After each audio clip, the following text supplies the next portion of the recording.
Hi friends, MP daily blog থেকে বলছি। দেখো, আজ আমি বানাবো পটল চিংড়ি। আমি চিংড়ি মাছগুলো ধুয়ে নিয়েছি সুন্দর করে। এদিকে পটল আর আলু কেটে রেখেছি। আমি কড়াইটাও চাপিয়ে দিয়েছি। এবার এতে আমি তেল দিয়ে দেবো। তেল দিয়ে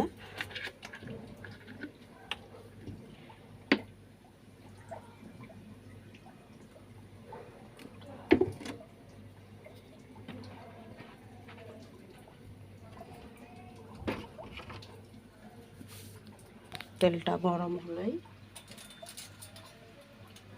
আমি এতে পটল আর আলুগুলোকে ভেজে নেব।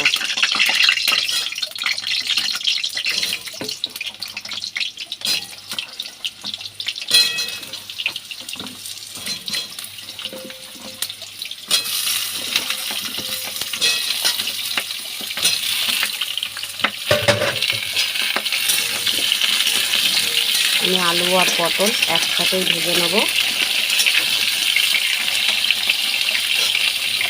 তো আমি একটু হলুদ দিয়ে দেবো। দেখো, আমি এটাতে হলুদ দিয়ে মিশিয়ে দিয়েছি। এটাকে এবার ভাজতে দেবো। এদিকে কিন্তু আমি দেখো মাছেও হলুদ আর লবণ মাখিয়ে নিয়েছি। এটা কিছুক্ষণ হতে থাকে। দেখো বন্ধুরা, আমার কিন্তু আলু আর পটলটা একদম সুন্দরভাবে ভাজা হয়ে গেছে, দেখতেই পাচ্ছ। এদিকে দেখো, আমি কিন্তু আদা রসুন ছোট্ট একটা পেঁয়াজ আর কাঁচা লঙ্কা পেস্ট করে নিয়েছি। এবার এটাকে আমি নামিয়ে দেবো। দেখো, এবার আমি এর ভিতরে মাছগুলোকে ভেজে নেব। এদিকে মাছগুলো দিয়ে দিয়েছি। চিংড়ি মাছগুলোকে একটু আমি উল্টে পাল্টে নাড়িয়ে দেবো। দেখো বন্ধুরা, চিংড়ি মাছগুলো ভাজা হয়ে গেছে।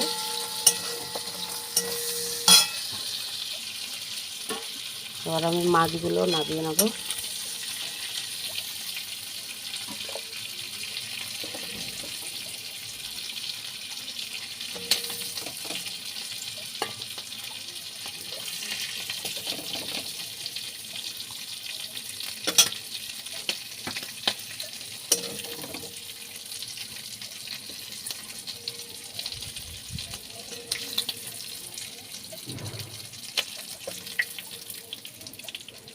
এতে আমি সামান্য একটু আবার তেল দিয়ে দেবো। দেখো, কড়াইতে আমি তেল দিয়ে দিয়েছি। এবার এটাতে আমি মশলা দিয়ে দেবো।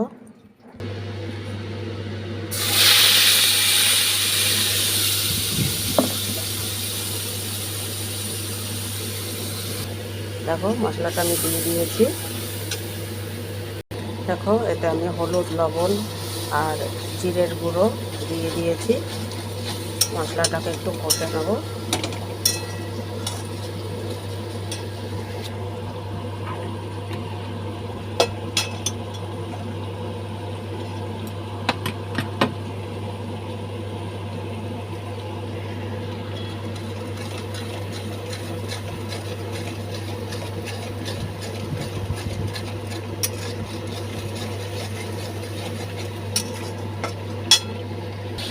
দেখো, মশলাটা কিন্তু কষানো হয়ে গেছে।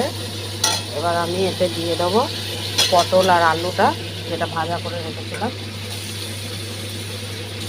আর সামান্য একটু জল, এটাকে কষানোর জন্য।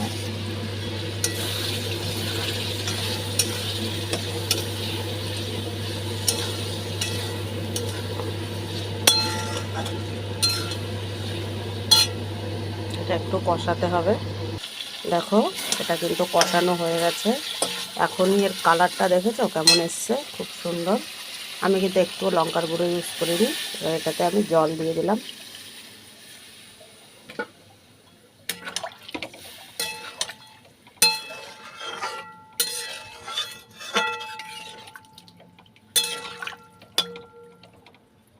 এবার আমি এটাকে ঢাকা দিয়ে দেবো কিছুক্ষণের জন্য, আলু পটলটা সিদ্ধ হওয়ার জন্য।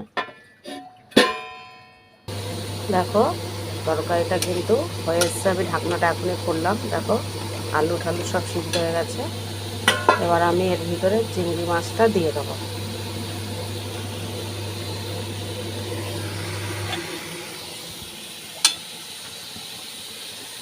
চিংড়ি মাছটা দিয়ে দিলাম।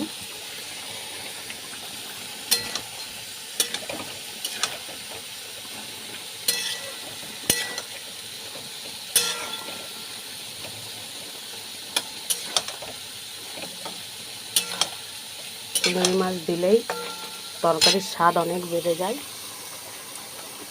এবার আমি এতে সামান্য একটু গরম মশলা দেবো।